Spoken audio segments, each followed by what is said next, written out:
I'm a busy engine, huffed Henry. Goods arrive night and day at the docks. Sometimes Henry and the other engines work so hard that their axles ache. The Fat Controller brought in a new engine to help with the heavy workload. He was long and had 10 drive wheels. He looked very strong. This is Murdoch. He's going to be pulling freight on the main line.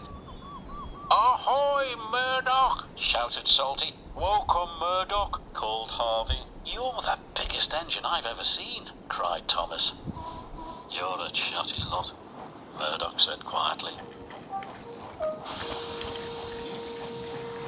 Soon Murdoch was coupled to a long, long line of heavy trucks. His boiler strained, his wheels started to turn, and the mighty engine chuffed away. Murdoch longed for some peace and quiet.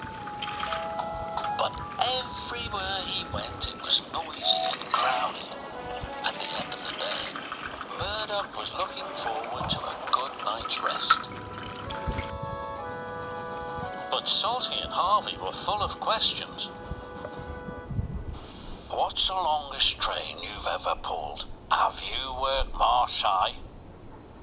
Have you ever crashed? Please, Murdoch chuffed. I want some peace and quiet, and I don't want to share a shed with chatterboxes. No need to be rude, huffed Harvey. We're only being friendly, matey. The next morning, Murdoch collected another long, heavy train. This time he chuffed into the beautiful countryside. It was splendid.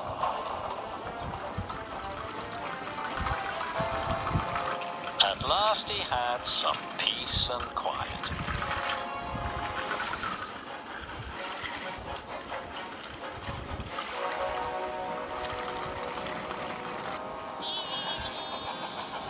Suddenly his driver applied the brakes. There were sheep on the tracks. The sheep escaped from that field, said the driver. Through that broken fence. They tried to chase the sheep back. First this way, and then that way. They tried everything, but nothing worked.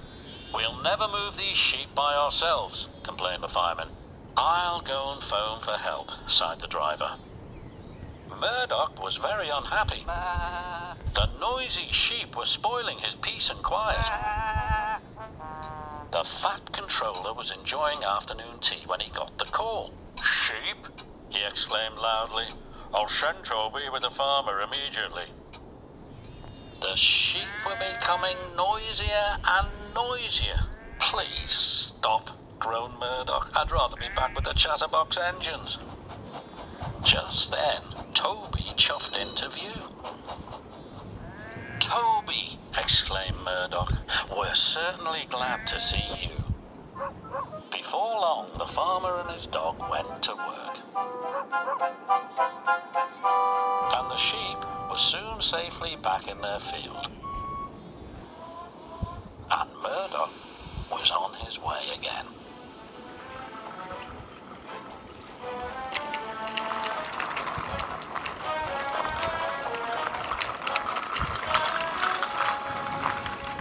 That evening, Murdoch parked between Harvey and Salty, but Murdoch spoke first. I'm sorry that I was cross, he chuffed. I'm very pleased to share a shed with you. And we're pleased to have your company, said Harvey. Aye, we are, added Salty. It reminds me of a story. Murdoch smiled. The sound of bar, bar, bar would have kept him awake, but a Salty story would send him happily to sleep.